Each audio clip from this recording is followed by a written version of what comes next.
Olá, o Conhecer está de volta, hoje conversando com a professora Lídia Ramires, que é doutoranda em letras e que coordenou a parte alagoana de uma pesquisa que traça um panorama do rádio no Brasil e em Alagoas. Professora, quais são os dados sobre as rádios em Alagoas que essa pesquisa revelou? Bom, os dados, Cleiton, é que existe ainda uma predisposição da divisão entre música e o tripé música, esporte e notícia em FM e AM, respectivamente. Então, a FM continua majoritariamente trabalhando apenas música e a AM continua trabalhando música, esporte e notícia. Fazendo essa desvinculação, inclusive, entre esporte e notícia. Uma outra coisa que a gente pode registrar é o avanço da compra de horários, não só de emissoras, mas a compra de horários por parte de igrejas, predominantemente igrejas evangélicas, que começam a comprar horários nessa programação e vão avançando trechos da grade inteira, né? Trechos da grade inteira, e muitas vezes a própria programação fica destinada a esses segmentos religiosos, Fora isso, a gente ainda tem algumas questões. A gente analisou a região metropolitana de Maceió, mas aí quando você começa a trabalhar com alguns grupos societários, você percebe isso se repetindo também estado afora, Então, o ex-governador Geraldo Bulhões, por exemplo, ainda é o maior detentor de concessões de rádio, então, de emissoras. Quem são os donos das rádios em Alagoas? Formalmente, no caso dos políticos, são as rádios evangélicas, Rádios que pertencem a igrejas evangélicas mesmo. Igrejas evangélicas, E a gente tem, no caso dos políticos, e esses políticos que se apresentam, como grupos familiares que se apresentam, a família Bulhões, do ex-governador Geraldo Bulhões, e aí Geraldo Henrique, e aí os filhos nessa composição societária, que é tido como político, ainda mesmo não estando em cargo eletivo, não tendo sido eleito nas últimas eleições, mas ainda é quem tem o maior número. Com quantas concessões a família Bulhões? São 6 concessões de rádio. 6 concessões. Em segundo lugar, vem a organização Arnon de Melo, que tradicionalmente é ligada a grupo político, visto que o próprio senador Arnon de Melo já era senador, então já vem nessa Constituição essa característica da fonte política, que normalmente é ligado ao grupo, e quando a gente senta para trabalhar, a gente sempre espera que em São Luís do Maranhão você tenha a família Sarney, que na Bahia você tenha Sergipe João Alves, que na Bahia você tem o grupo ligado ao Antônio Carlos Magalhães, já falecido, mas ainda no domínio da família, e com o ACM Neto, ainda em Constituição Sergipe Albano Franco político, também, exatamente. Então, assim, são sempre uns grupos que a gente já sabe. Então, nesse caso específico, em emissora de rádio, a organização Arnon de Melo não é que detém maior número, mas é que detém efetivamente um poder junto à audiência, inclusive ao segmento publicitário. Arnon de Melo tem as rádios em Maceió, não é isso? Tem rádios em Maceió, em Pão de Açúcar e Arapiraca. Pão de Açúcar e Arapiraca, são 4 concessões? Só que aí são vinculadas a uma grande emissora de televisão, repetidora da Rede Globo, líder de audiência nacional, e há um jornal, sem falar no site.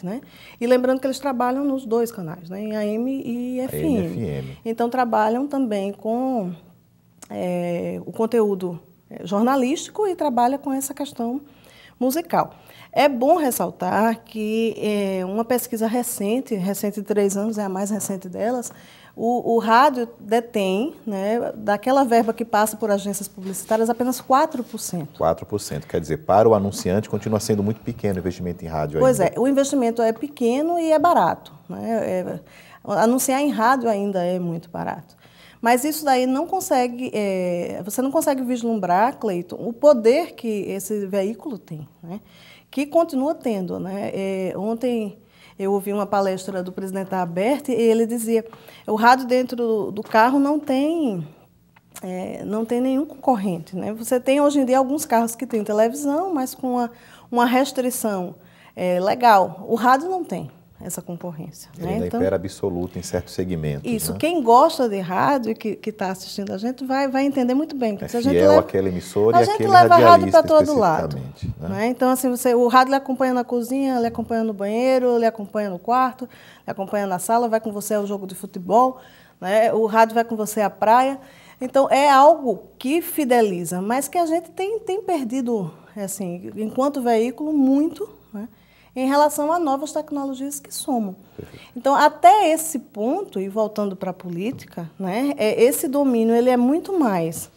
E aí essa é uma análise que não está nesse estudo, né, mas que é uma coisa que a gente trabalha, é muito mais no silenciamento do que necessariamente na divulgação. Entendo, no sentido de que outros grupos não tenham voz, outras pessoas não tenham voz, Isso. setores não tenham voz. E aí a gente vai colocar as emissoras comerciais e as emissoras educativas também. Também, as educativas também não estão imunes a esse mal. De forma alguma, né? Porque essa determinação ideológica, né, ela independe do político, ela independe do partido.